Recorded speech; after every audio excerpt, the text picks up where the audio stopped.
Hello and welcome to the PvA Nightly Rundown for September 19th, 2019. Guys, it's episode 50. The big 5-0 for the show. Pretty wild. We've done 50 of these so far. And I have to say, time flies when you do this every single day. But I'm having a blast, man. Halfway to 100.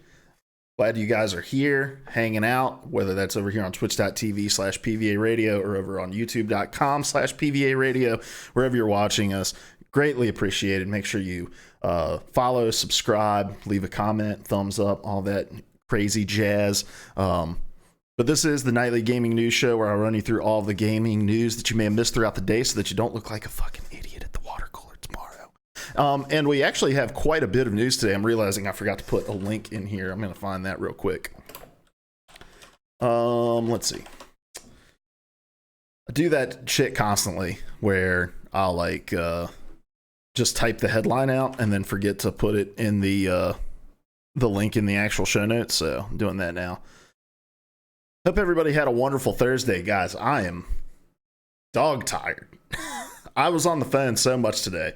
Before my meeting, yesterday before the podcast, I showed Larry and Cody my schedule. I had 8 meetings on tap for today.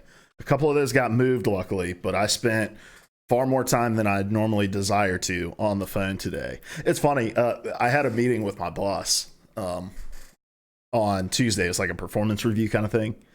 And he was like, I wear a bunch of different hats at my marketing agency. Like I'm a marketing manager. I provide account leadership. I'm a marketing strategist. I'm a website strategist. I do online marketing support kind of things where I run reports and set up ad campaigns, and I consult on a bunch of different facets of marketing. So I wear a ton of different hats, and they're trying to figure out like where do I want to be for the long haul? Like if they were going to specialize me, where would they put me?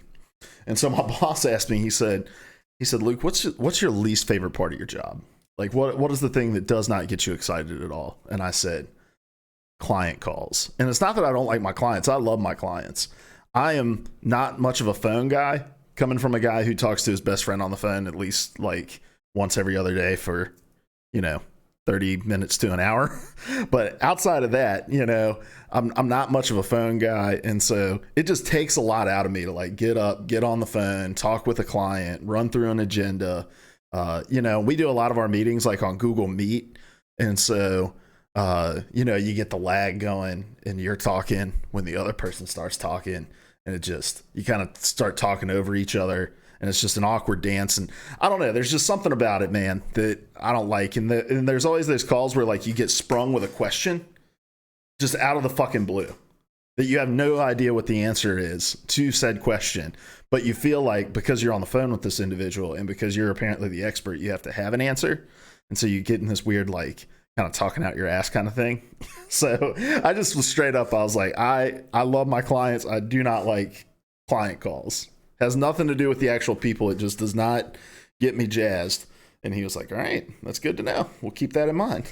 So, yeah, that was good. It was good, though. We had a good performance review. I was excited because I've been there for over a year now. So we had an opportunity to chat about my role and, some changes moving forward and some exciting stuff. And I think that that's part of the reason that I'm like a little more pumped to be back at it.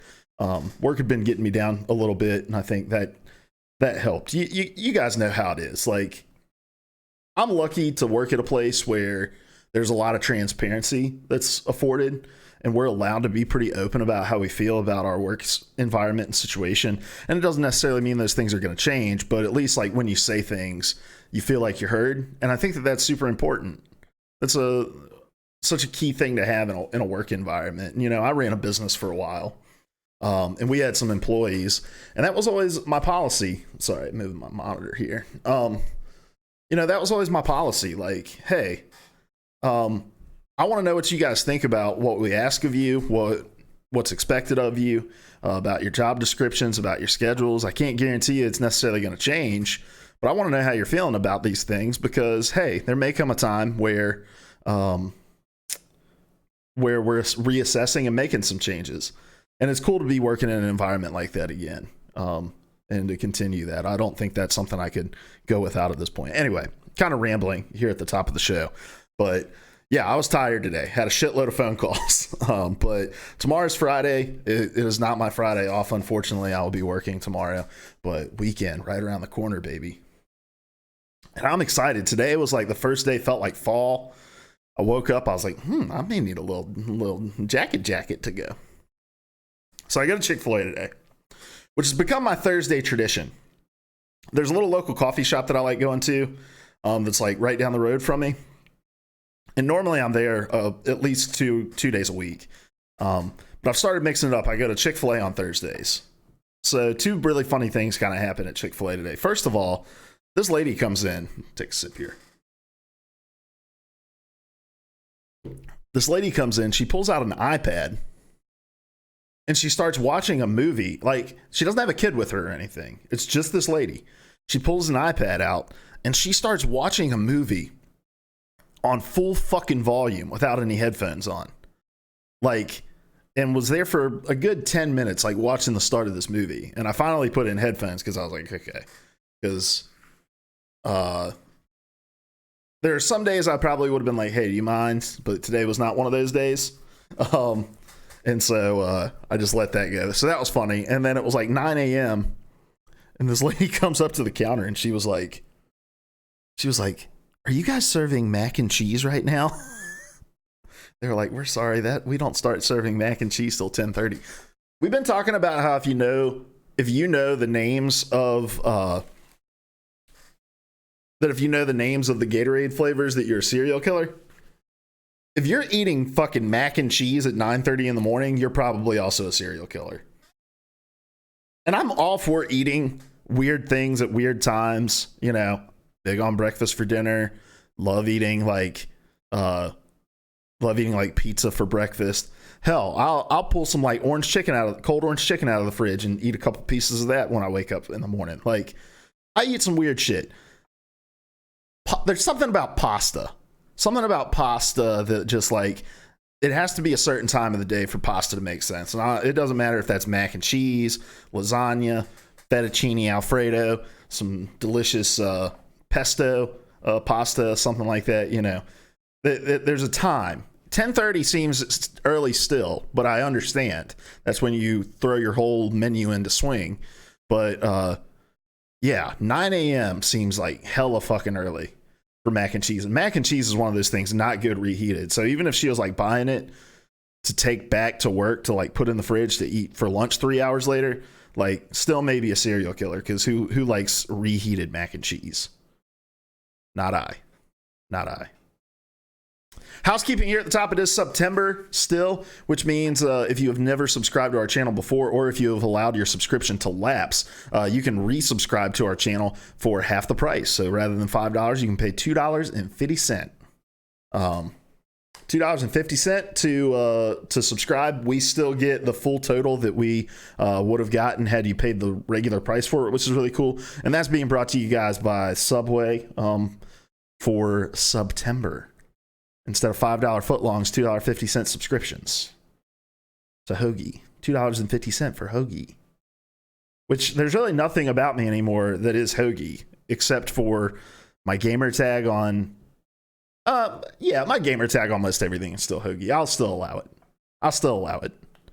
Also, new episode of PvA Radio is live everywhere now. You can find it on YouTube, podcast services everywhere. Guys, go check it out. It was a great episode. I had a blast recording it with the guys. We really hit a stride, and I've said this the last few weeks, and I say it because I totally believe it.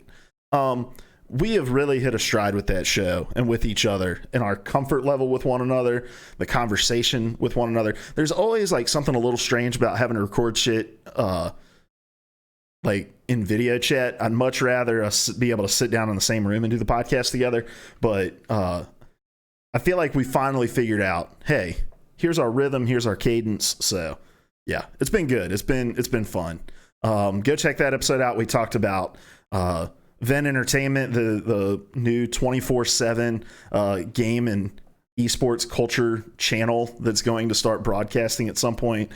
We talked about Apple Arcade, which is out today if you've downloaded iOS 13 on your phone, and we talked about the changes coming to E3 that we talked about on the Nightly Rundown a couple nights ago as well. So go check that out. Search for PvA Radio on podcast services everywhere, or just go to youtube.com/PvA Radio and you can check it out there. All right, enough housekeeping. Let's get to it, guys. Let's get tonight started like we get every night started with the games that are releasing today. As always, pulling this from our boy Zach Zweisen over here at Kotaku, who puts together a great comprehensive list for us. It's Thursday. You know what that means. Loads of Switch games coming out, so let's jump in. Releasing today on PS4, Xbox One, Switch, PC, and Mac. That is the five-fecta, the pentafecta.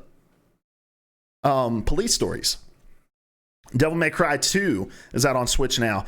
Overland released on Switch and PC. Sayonara Wild Hearts on PS4 and Switch. Truck Driver, very generic name, on PS4 and Xbox One. Mutazione on PS4 and Switch. Paper Dolls Original on Switch. Grid Auto Sport on Switch. Inferno 2 on Switch. Puzzle Quest The Legend Returns on Switch. Lost Castle on Switch. One Way Ticket on Switch. Mountain Peak Battle Mess on 3DS. Neon Drive on Switch. Soul Knight on Switch. Resist Tower Defense on PC. Forgetful Dictator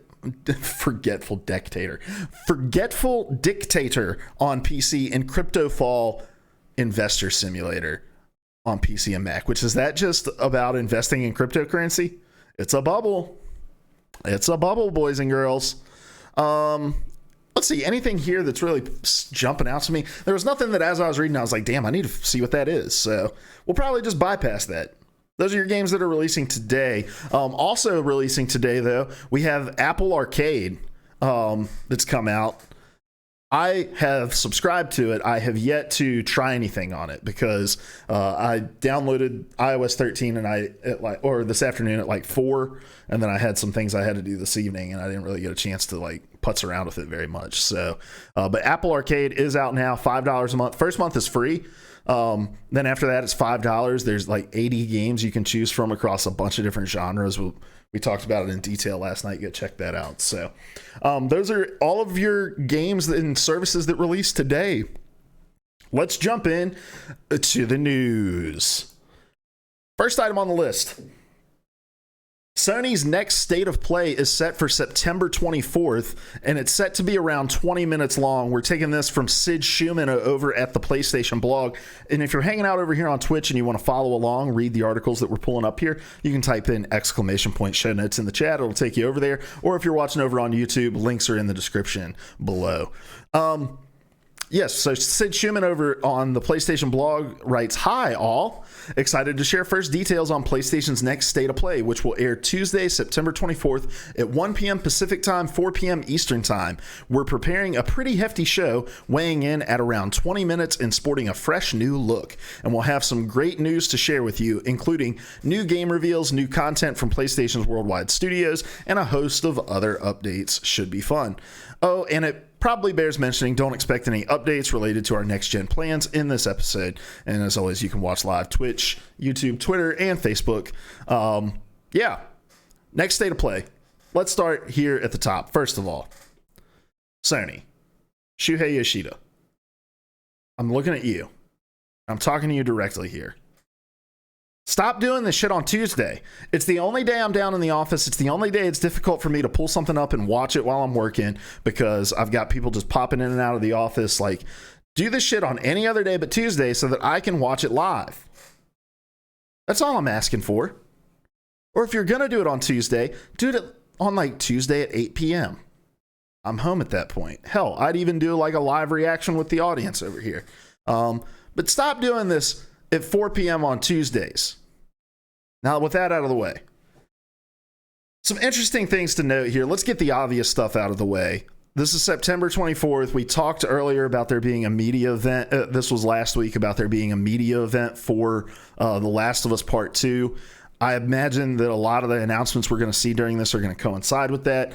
I imagine one of those things is going to be a release date. We are going to get a release date for The Last of Us Part 2, so help me God. I don't know what I'll do if we don't, but we'll determine what that is at some point through the course of the show. I will put some sort of bet on that I will find a ghost pepper and eat a ghost pepper on stream if we do not get a release date for The Last of Us Part 2, all right? Really hot pepper if we don't get a release date for The Last of Us Part 2 during these events on the 24th, all right? When was our last state of play? Our last state of play was what, like 4 months ago? It was well before E3.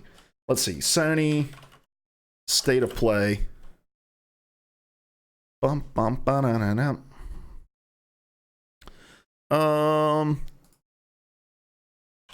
Let's see, past Sony state of plays. It's been a while. Of course, when I search state of play, it's just going to show me all of the other all of the news about the state of play that came out today.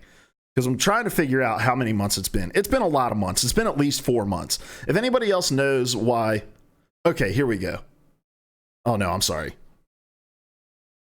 Anyway, it's been at least 4 months. They've gone away for a while, and it was getting into that weird spot of like, man, Sony made a real big deal out of doing these state of plays, and they've kind of disappeared and haven't really come back with anything. And the first few state of plays, it was one of those things of like, we didn't really know what to expect going in to them. We knew that there wasn't going to be talk of next gen consoles. They've been very conscious about mentioning that. And so I think it makes sense, like, okay, we didn't expect that, but in those first two state of plays, we had really no other North Star, right, to look at and say, okay, this is what we can expect going into these things. And I think what ended up happening was that first one, if you remember, was very, very focused on virtual reality. The second one, that's when we saw, is that when we saw like the Avengers? No, that's when we saw like the Iron Man game. I think that's when they talked about Medieval. And I think people left those things feeling a little bit underwhelmed. And we talked on the nightly rundown about it as those things were happening, that like, I think it made sense for Sony to not come out and just fucking blow the doors off of everything in these first two, because then that's what you're going to be expecting during every state of play. You need to set that bar and say, hey, this is just we want to make a regular touch point with our audience, do these direct style events where we can just kind of talk to you candidly and deliver news that's relevant to certain fan bases among the Sony fan base.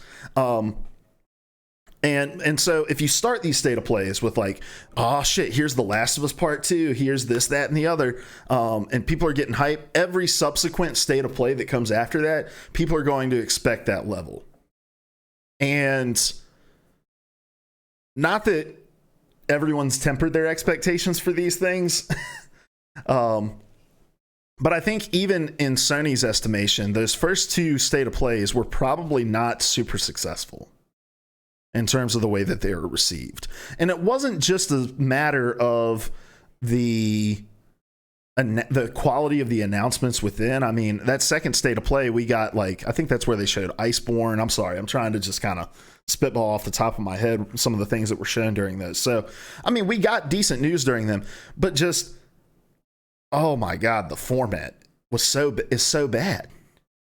With the like disembodied voice, there was really no personality to it. It felt very wooden and scripted, and let's get this thing out of here. And so looking at the time between the last state of play that we had and this one that's coming up next week, and seeing them say, we're preparing a pretty hefty show, weighing in at around 20 minutes and sporting a fresh new look.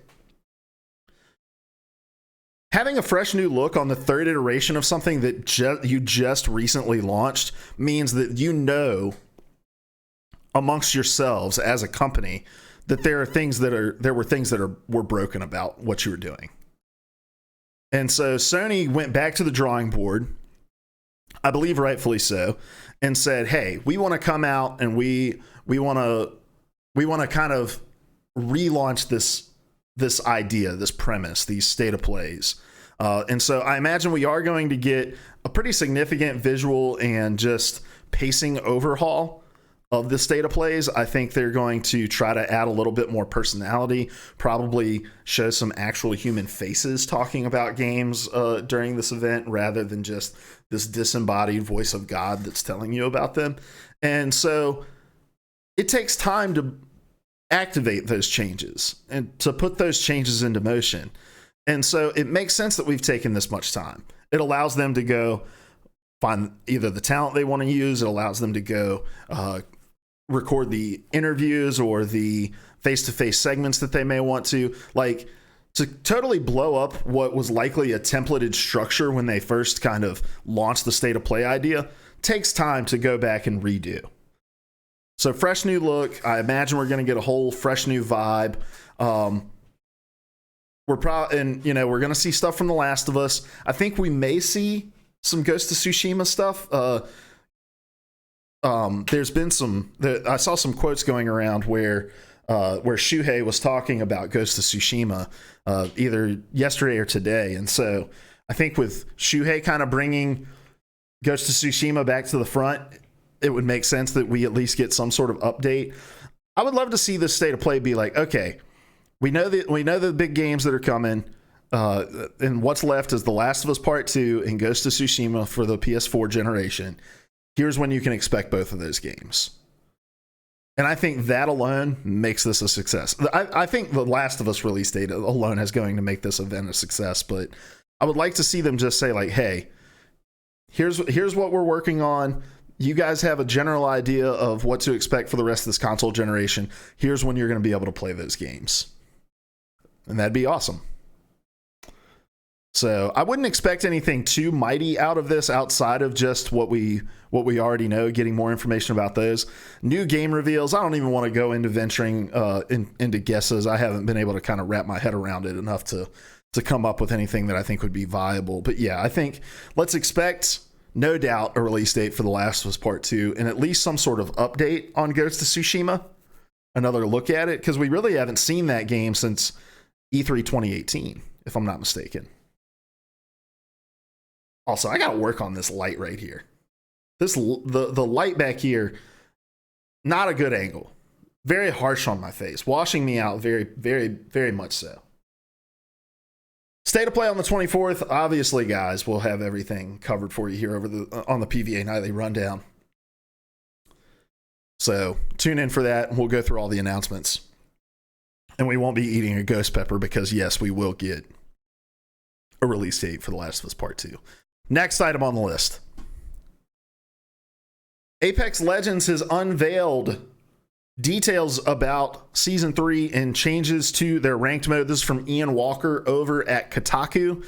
It says, Respawn has officially revealed the next champion slated to join Apex Legends.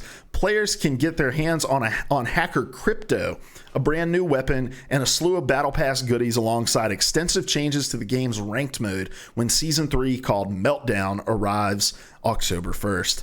Today's stories from the Outland cinematic isn't the first time Apex Legends are hearing of the elusive upcoming character. Crypto's name and abilities were first revealed by data miners before he was teased in the Season 2 launch trailer. The tech-based legend made his in-game debut earlier this week by way of a brief Easter egg in the new Sing Labs area of the map. The cinematic suggests that Crypto has arrived in Kings Canyon to save or possibly avenge a missing friend. We're not going to watch this whole thing because it's like 3 minutes long, but we will pull it up while we talk. This place isn't bad, but it's still not as good as a shop on. I have not watched any of the other Apex Legends shorts, to be honest with you. I love this art style. I love how it doesn't like try to emulate the actual game. I'm going to turn it down a little bit here on my end. Let me make sure it's not blowing you guys out of the water too. Let's see. Try that new interface package. Oh yeah, we're good. We're good.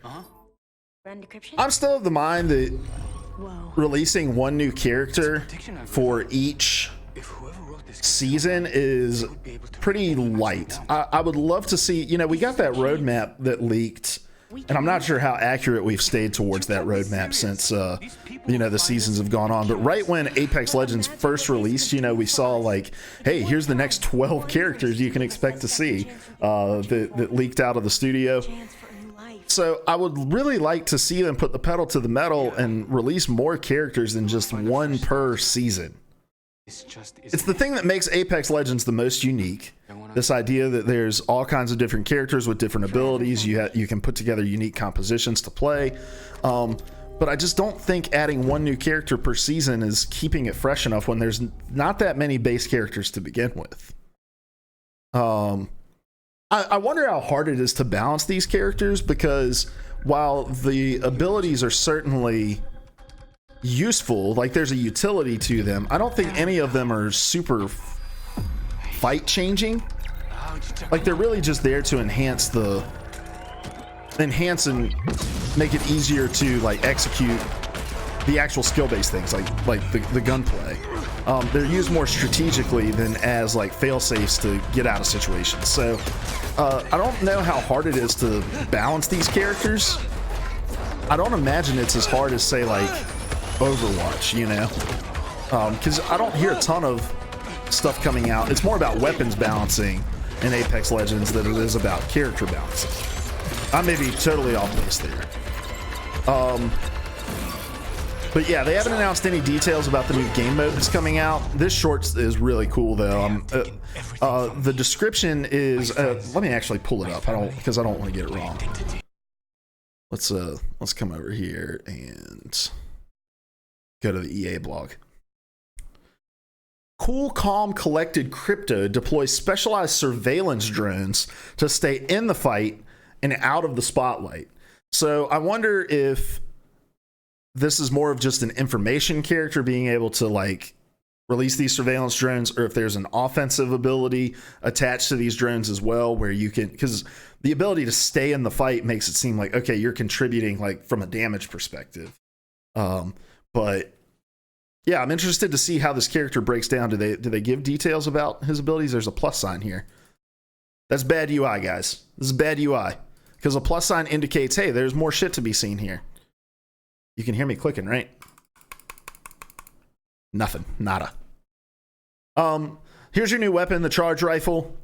Your battle pass is going to come. It's going to have, you know, the skins, the battle packs, other content, which again, like, I feel like nobody's really moved by the content that's in the battle passes, you know, for each of these seasons. So I'm interested to see if they kind of double down and create some better. And I say all this because my best friend is a huge Apex Legends fan, and he's always like, yeah, the battle pass just leaves a lot to be desired. And like, I'll go leaf through it as well, because I'm like, do I want to spend money on this? And the skins don't look all that unique. The rewards don't seem like they're totally worth it. The fact that your battle pass, a lot of the items in the battle pass are attached to specific characters, when maybe you're like me and you're a one trick or a two trick, really. I play Wraith and who's the girl that like calls in the airstrike? She's like, pop the smoke, make 'em broke. I cannot remember her name to save my life. Anyway, yeah, like I two trick people, so I know that as I'm unlocking things, oh man, well, I'm only going to use like 1 out of every 5 of these items. They won't get any use. Let's see. They did reveal they did outline some of the changes that were coming to ranked. I'm going to read these for you. It says there will also be updates to ranked mode. Let me pull this up, actually. There will also be updates to ranked mode, which include a soft reset that will reduce everyone's ranked position by 1.5 tiers. I think that's a little odd that they don't just do like a lot of other competitive games do with placement matches of, say, like, hey, your ranking from last season is going to dictate where you place, and if you get X amount of, you know, points within the 10 placement matches, you'll stay at that rank that you were at. I think just automatically regressing people 1.5 tiers creates a sense of artificial advancement that, honestly, is that not going to impact the balance of the game in a lot of ways, in terms of like the people you're being paired with? Because if I'm I don't know all the rankings, but if I'm in the top tier, if like I'm Apex Predator, I get dropped to 1.5, but I don't play for the first 2 weeks of the season, I'm going to be playing against a bunch of people who truly belong in what's 1.5 below Apex Predator. Whereas, if I start playing in the beginning, yes, I'm ultimately going to even out to where I belong. So I don't know. I think that poses some strange balancing issues as well. Anyway, there's also going to be slight adjustments to scoring and increases to the amount of ranked points it will cost to play in higher tier silver matches and above. Players can also expect rank indicating badges to return, as well as new cosmetic rewards like gun charms and dive trails that also show off how high they've climbed in the rankings. And after deactivating the feature in the first season of ranked mode to avoid false positives, Respawn plans to implement harsher matchmaking penalties for abandoning teammates in the middle of the game in the next season. So, yeah, some subtle changes coming to ranked mode. I think the biggest thing of note there is the way that they're going to be handling reorganizing people going into season 3. I just think that's a strange choice. Really weird choice. I believe all this launches October 1st, so if you're an Apex Legends fan, be on the lookout for all of that. I'm sure they're going to release more details about the new game mode, give you some shit about the new character, all that sort of stuff. I've been done with Apex for a while. The whole freeloader thing was kind of a nail in the coffin for me, because I am a freeloader. I just don't want to be called out as a freeloader, you know. Next item on the list.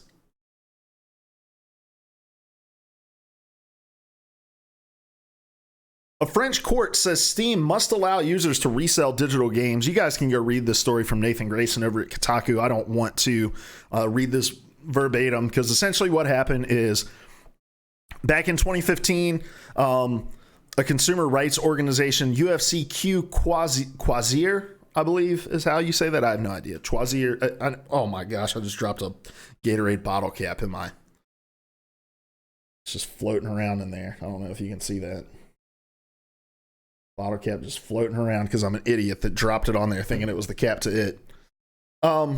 Anyway, they sued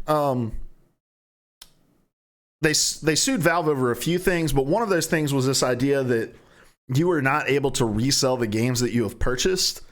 And so the argument was, I bought a product, I own that product, I should have the right to resell said product.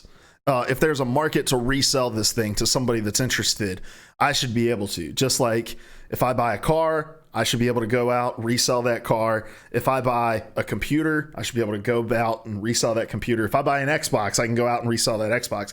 If I buy a physical disc game, I can go out and resell that physical disc-based game. And so that was K. Quasier's argument, to which Valve responded, "You're not purchasing the game. You are they tried to classify themselves as a subscription service, that you were subscribing to receive the game. In essence, what they were arguing was, you don't buy the game, you purchase a license to access the game that is non-transferable." And the French court, the High Court of Paris, ruled in UFC Quasier's favor earlier this week, and Valve is obviously going to appeal this, but if that fails, it's going to have some ripple effects in France, but also in the EU and likely elsewhere as well. And so I want to talk about this for a minute. Just the concepts. Well, I'm no legal expert, so I don't want to delve too much in the weeds about ownership and yada yada. In America, I think it's been pretty well established that that the whole idea of the hypothetical is, well, when I die, who gets my iTunes library? You know, I purchased all these albums on iTunes and I want to leave them to my next of kin after I die. Am I allowed to do that? And it's been ruled that you can't, because you're not purchasing the music. You are purchasing a license to access the music in your name that is non-transferable to other individuals. I believe that's the way that that case worked. So I think that these fights have pretty well been fought, at least in those defining terms, in America. And so there's really, when you go all digital, There's no sense of ownership, and these waters are only going to get murkier as we continue into the subscription base. I just subscribed to Origin Access so that I can play Madden on PC and stream it tonight after the show. And you guys can watch me baby rage about the shittiness that is this game. Anyway, I don't own Madden. I am subscribed and have a right to a license for a month to Madden until I have to re-up for $15 for the next month. And that license is given to me again to purchase, or, you know, it stays active for me to play Madden. And so the idea of ownership is already really foggy, murky water to begin with. And it's only going to get murkier and muddier and less clear. But this idea that, okay, I bought a game on Steam, I should be able to go and resell that for whatever I deem to be a worthy market price for it because I own it. I just don't know how much weight. I think that it would be nice for us to live in that kind of a world. But when you purchase these things on Steam, you agree in the terms of service that you understand that there's an end user license agreement, that you are simply licensing it out, and you agree to the terms of that end user license agreement.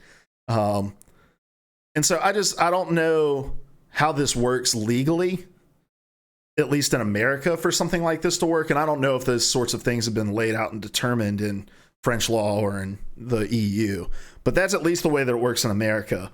So that's the legal side of things that I don't want to dwell on for much longer just because I'm talking out of my ass about it a little bit.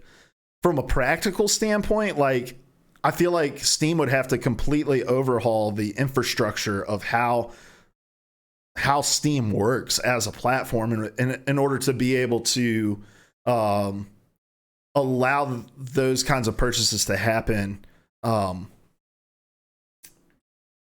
safely, securely, without any shenanigans going on, without being able to game the system. And I think in order to protect, so the difference in, like, when I buy a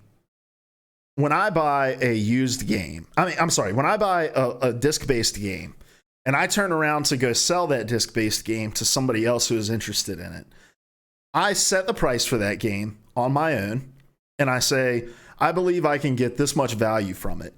And the people that are purchasing it are not just determining its value based off of the price that I'm charging, but also in the effort it is going to take them to acquire this disc at that price. Because if I'm selling it on Craigslist, you know, okay, I'm going to have to get in my car, figure out a meeting spot, meet this person, exchange cash with them.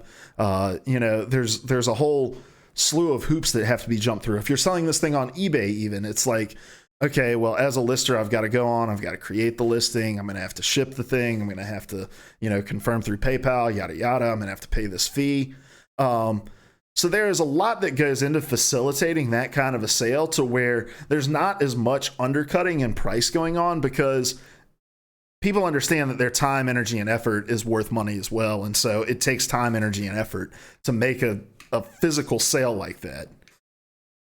If you just open up a storefront, though, and all of the millions of users for Steam are able to just go into their library and games that they haven't played in 3 years and be like, okay, I'm going to undercut by this price, and I've determined that it's that value.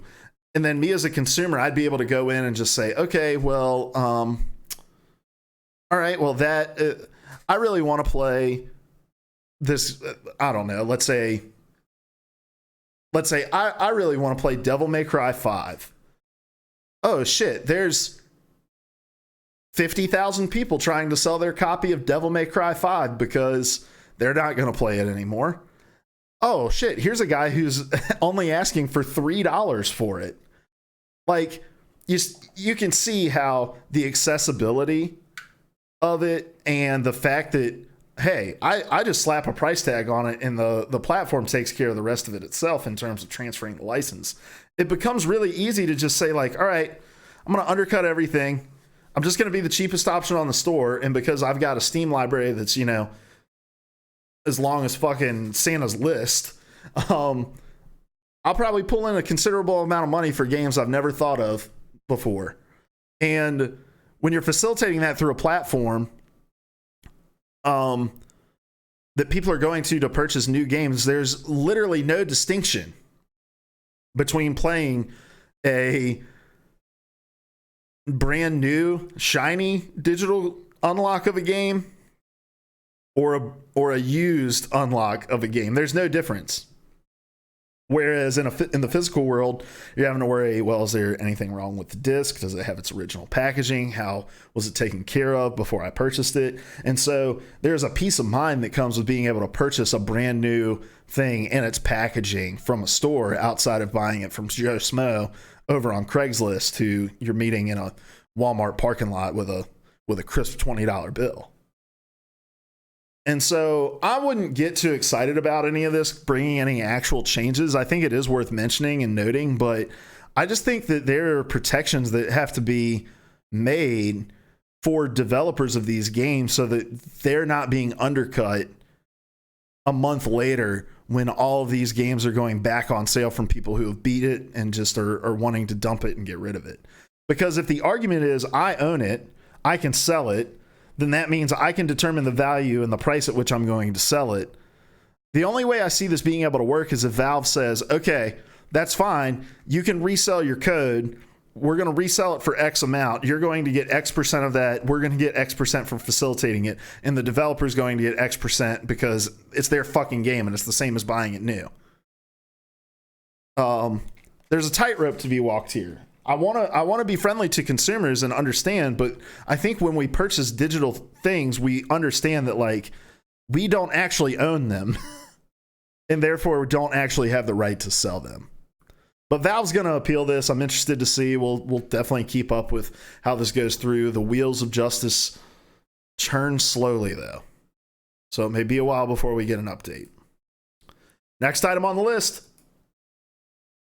Developer Teyon, I believe that's how you say it, is working on a first-person shooter Terminator game called Terminator Resistance. This is from Stephanie Nunley over at VG247. It says Terminator Resistance is a new title based on the Terminator series. Terminator Resistance is a single-player first-person shooter which features an original story based on the Terminator and Terminator 2 Judgment Day. Developed by Teyon, the story is set in post-apocalyptic Los Angeles around 30 years after Judgment Day. It introduces a new character, Private Jacob Rivers, who is a soldier in the Resistance Pacific Division. Unfortunately for Rivers, he's been targeted by the latest threat from Skynet and marked for termination. In the end, your goal is to destroy Skynet's defense grid and decide the fate of mankind. I have not watched this trailer yet. Let's pull this up. I'm a tech guy in my family, Let's watch this ad to watch this ad. I need a little help. No worries. Best Buy will help you find the right tech. Skip. All right, here we go. 16. Is something going on in the Terminator universe that, because like we saw Terminator included in Gears in that little like launch event that they did. Here they come! I feel like we're seeing more of.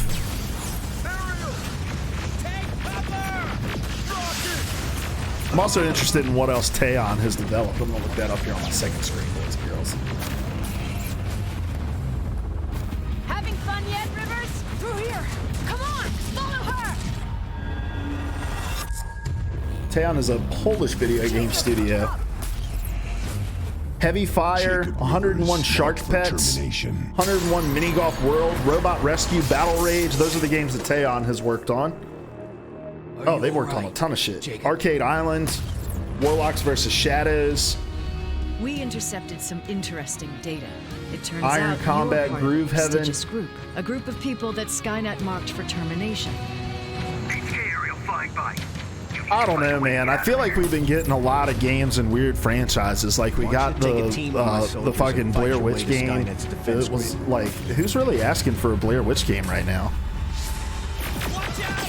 More of them up here! I'm not super interested in this. I'm not a big Terminator fan. I'm really just not a movie guy, honestly. Like, but it's officially licensed. Terminator 2. It's coming on November 15th as well, which is another thing. Like, All right, we're hearing about this less than 2 months before it's going to come out. Like, I just really wonder. Here's a list of the key features over here on VG247 as well. Resist the machines, fight against a selection of iconic enemies from films, including the T-800, as well as a host of enemies that are brand new to the Terminator universe. Equip an arsenal of plasma weaponry, run and gun, or sneak and hack through sprawling environments. The world isn't as forgiving as it used to be, so you'll need to search for scraps to trade and craft. Choose the kind of hero you want to be, level up your skills, and then change the fate of mankind. Those aren't features. Protect a motley crew of survivors, each with their own motivations and backstories. Like, that's just, I mean, I guess there's general features, but like, change the fate of mankind. That's not a feature. Not a feature at all. So yeah, November 15th, if that's something you're interested in and into, more power to you, my friend. It's not the life for me. Next item on the list. Ubisoft is going to start taking legal action against those who execute DDoS attacks in Rainbow Six Siege. This is from Owen S. Good over at Polygon. It says, Rainbow Six Siege has a big enough problem with denial of service attacks disrupting matches that Ubisoft Montreal told its community of a multi-pronged plan to deal with it all, including sicking their lawyers on the sites that host distributed denial of service attacks, so DDoS attacks. In an update devoted entirely to the DDoS issue, developers said they were also lowering the number of matches per server and disabling the quitting penalties for players in matches that get attacked, known as the escalating abandon sanction. The changes will go into effect this week. Such a move acknowledges how DDoS attacks have become a common problem for Siege. Cheating players use the attacks to create lag, slow the matches down, and frustrate legitimate players into quitting. Ordinarily, quitting a match earns a penalty and gives the remaining player ranked points without having to do anything. The cheating tactic has accelerated in use, though, particularly since last week's title update starting the Operation Ember Rise season. Players have also taken to paying for DDoS for higher sites to go in and slow matches down to a crawl. Ubisoft said it will send cease and desist letters to those host sites in an ongoing effort to curb these problems. It didn't describe what other legal recourse it could seek, but it's a start. The company is also working with Microsoft's Azure cloud hosting service team, quote, to develop both short and long-term solutions, end quote, which over time will deliver a substantial impact on hackers' efforts. So, yeah, so the near-term change, they're going to be dedicating just a single server to a single match. So currently the way that it works is there are 3 matches that are hosted on each server. So if a DDoS attack takes place for one of those, 2 others are impacted by it. So it's going to reduce that by 2/3 at least to start. The long-term, like, talking about, they haven't talked about what the next legal recourse is. Like, your cease and desist is your first domino to fall. Like, that is Ubisoft saying, hey, we are putting you on notice that you are doing something that is illegal. If you do not cease and desist your illegal activity, we are going to pursue further legal recourse against you, likely in financial damages. If I open a chili restaurant, all right, I open a chili restaurant, and I have attracted a lot of individuals who just really, really love chili. Really love chili. And they're coming around, they're coming to my restaurant, they're sitting, they're ordering the chili, they're having a great time, they bring their friends, they're eating my chili with their friends. That's a great business, good business model. But if somebody comes in to my chili restaurant and says, oh my gosh, I don't enjoy this chili nearly as much as you do, or hell, I don't want other people to enjoy this chili because I'm not enjoying it, I'm going to go into the back and shit in that chili. They ruined my business. After so many incidents of my chili being shat in by an individual, I will find it much harder to sustain a paying and engaged audience at my restaurant.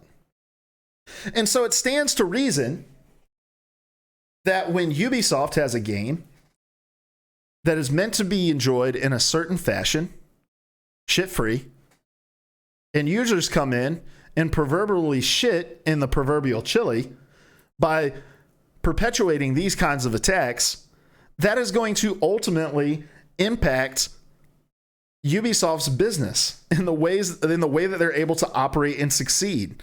If they become known as a platform, not as a platform. If they become known as a game that is routinely impacted by these DDoS attacks to the point where people who want to legitimately enjoy the game will avoid playing the game because these things are so rampant, then the people who perpetuate these attacks have impacted Ubisoft's bottom line and have denied them the ability to run their business as normal. And so it makes perfect sense that they would say, we're going to deliver cease and desist orders, and then we're going to continue to take action against these sites. And my thing is, like, go after them for all it's worth, man. I'm not always on the side of publishers, but when it comes to shit like this, like, just stop shitting in the chili. What's the point? I don't understand the point of cheating in an online game. I just don't get it. Is it so that you can like brag on the internet that you're a certain rank in ranked games? Is it just because troll culture has become that rampant and celebrated in our world today that like it's funny for you to ruin the experience of other people who have paid money to play these games? Like, I don't know. Fuck those guys. I'm on Ubisoft's side. Like, go after them with everything you've got. Throw the book at these dudes because they're ruining a good thing for ordinary, regular people who just had a day at work where they had to have eight phone meetings with people and they just want to play a fucking game at the end of the day. And you get there and that bowl of chili gets put in front of you and you realize that somebody is taking a hot, steamy dump in it. It's like, well, shit. Now, I already spent the day not enjoying what I had to do all day, and now I'm going to sit here all night not enjoying what I wanted to do tonight. Next item on the list. Feeling it on that one, guys. This is a quick one. The last item on the list. Twitch has acquired the Internet Gaming Database. This is from PCGamer.com in an article written by Jody McGregor. It says streaming service Twitch has acquired the Internet Games Database. The IGDB is basically the IMDb of video games, a directory of information about games ranging from their ratings, genres, and themes to crowdsourced data about how long they take to beat, and list of reviews, which annoyingly include pre-release previews and impressions as well. Digital storefronts can pay to use IGDB's API, which is how the database makes money. So previously, Twitch's game directory has been based on Giant Bomb, which means that searching for streams of specific games has been pretty spotty, especially when it comes to smaller indie games. With the IGDB as their search backend, hopefully that will improve. So this is a smart move from Twitch. It gives them the ability to have more robust categories. People that are playing smaller indie games will be able to stream in categories specifically for those games, whereas Giant Bomb, I don't believe, has nearly as many hands in it that are making sure that their database is up to date and accurate. Internet Games Database does. So it's just going to make Twitch more searchable. It's going to allow streamers to find categories that actually match what they're trying to do.